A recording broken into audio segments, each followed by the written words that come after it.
Bismillahirrahmanirrahim. In the name of Allah, the most gracious, the most merciful. Dear students, today we are going to discuss chapter number 1 of book 2, The Dying Sun, written by Sir James Jeans. इस मज़मून में sir James jeans हमें कायनात की तख्लीक और इस पर ज़िंदगी के ज़हूर के मतलब बताते हैं। इस मज़मून में पेश करदा जो तमाम मालूमात हैं वो महज एक हाइपोथेसिस हैं और इनकी कोई मजबूत साइंटिफिक बैकग्राउंड नहीं है। सर जेम्स जीन्स बताते हैं कि कायनात हमारे तसव्वुर से ज़्यादा वसी है। इसमें बहुत सारे स्टार्स हैं जो अपने अपने ऑर्बिट्स में मूव कर रहे हैं। वो एक दूसरे के पास नहीं आते क्योंकि उनके दरमियान जो फासला होता है वो बहुत ज़्यादा होता है। उसने हमें ज़िंदगी के जो चीज़ें ज़रूरी होती हैं ज़िंदगी की के लिए स्टार्स पर होने की वो बताई हैं कि टेम्परेचर होना चाहिए, मॉडरेट टेम्परेचर होना चाहिए। उसके बाद जो आबोहवा है वो क्लाइमेट है वो अच्छा होना चाहिए। उसके बाद मज़ीद हमें बताता है कि जो इंसानों की लोनलीनेस है, तन्हाई है हमारी प्लेनेट पर, वो क्यों है, इंसान फ्राइटेंड क्यों है इस कायनात में, तो उसकी रीज़न्स बताई गई हैं। The difference between stars and planets discuss किया गया है।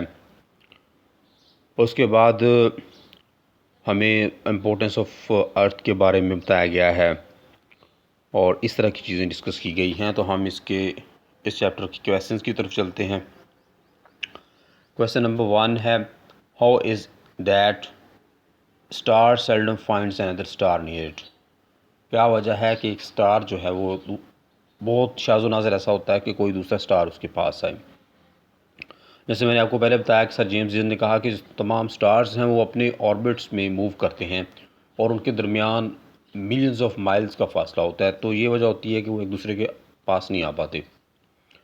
अ star seldom finds another star near it because there is a distance of millions of miles between the two stars. एक स्टार दूसरे के पास इसलिए नहीं आता कि उनके दरमियान लाखों मीलों का फासला होता है। Moreover space is immensely vast and each star is bound to travel in its own orbit. Space जो है वो बहुत ज़्यादा वास्ट है और हर स्टार जो है वो बाउंड है कि उसने अपने ही मदार में, अपने ही ऑर्बिट में मूव करना है। Question number 2, what happen when according to sir James Jeans a wandering star wandering through the space came near the sun. Sir James Jeans के मुताबिक क्या हुआ जब एक वॉन्डरिंग स्टार घूमता हुआ नियर द सन यानी कि सूरज की सरफेस के पास आया। When a wandering star came near the sun, it raised tides on the surface of sun. उसने लहरें पैदा कर दी surface of the sun पे। These tides formed a high mountain. इनसे एक बड़ा पहाड़ बना, एक माउंटेन बना on the surface of sun that we can hardly imagine, जिसकी हम वास्टनेस को बहुत ही मुश्किल से इमेजिन कर सकते हैं।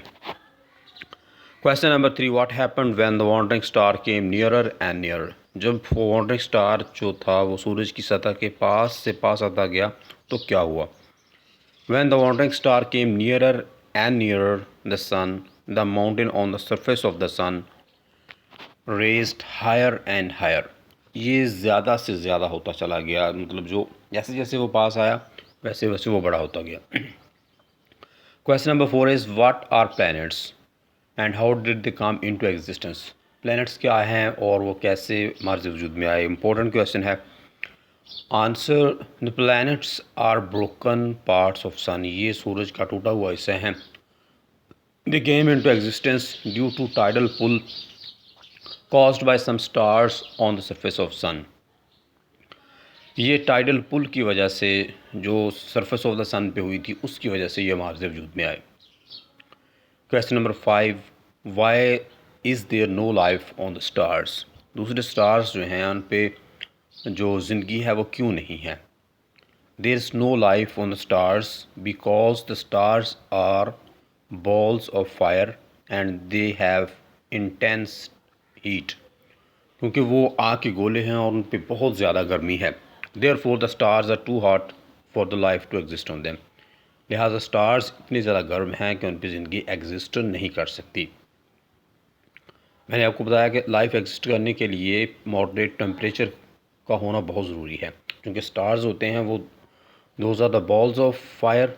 That's reason why Life can't exist on them. Question number 6. Write a note on the beginning of life on earth. ज़िंदगी का आगाज़ कैसे हुआ ज़मीन पर? When the earth gradually became cooler and cooler, जब ज़मीन आहिस्ता आहिस्ता ठंडी बनती गई, life started in very simple organism, ये बहुत ही सादा जानदारों से इसका आगाज़ हुआ, which had ability to reproduce, जिनमें ये काबिलियत थी, एहलियत थी कि वो रिप्रोड्यूस कर सकें, यानी कि दोबारा प्रोड्यूस कर सकें अपने आप को before dying. In the end it produced the most complicated organisms, सबसे ज़्यादा पेचीदा जो ऑर्गेनिजम्स थे वो पैदा किए.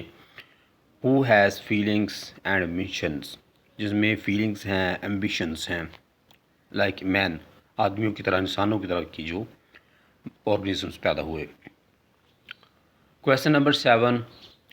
Y is the universe so frightening, कायनात जो है वो इतनी खौफज़दा क्यों है, इंसानों को इतनी खौफज़दा करने वाली क्यों है? The universe is so frightening because of immense stretches of time, extreme loneliness, and absence of life on other planets near Earth. पहली चीज़ ये है कि स्ट्रेचेस ऑफ टाइम है, इंसानों की एक्सट्रीम लोनलीनेस है, कायनात यूनिवर्स जो है वो बहुत बड़ी है, इंसान जो है वो छोटे हैं, लोनलीनेस है, एब्सेंस ऑफ लाइफ, दूसरे प्लैनेट्स पर लाइफ की एब्सेंस है. ये 3 रीज़न्स हैं जिस वजह से कायनात जो है वो फ्राइटनिंग है. Question number 8. What should be the conditions necessary for kind of life we know to exist on another heavenly bodies? Do such conditions generally exist? Life can exist only in some suitable physical conditions like moderate temperature, air and water.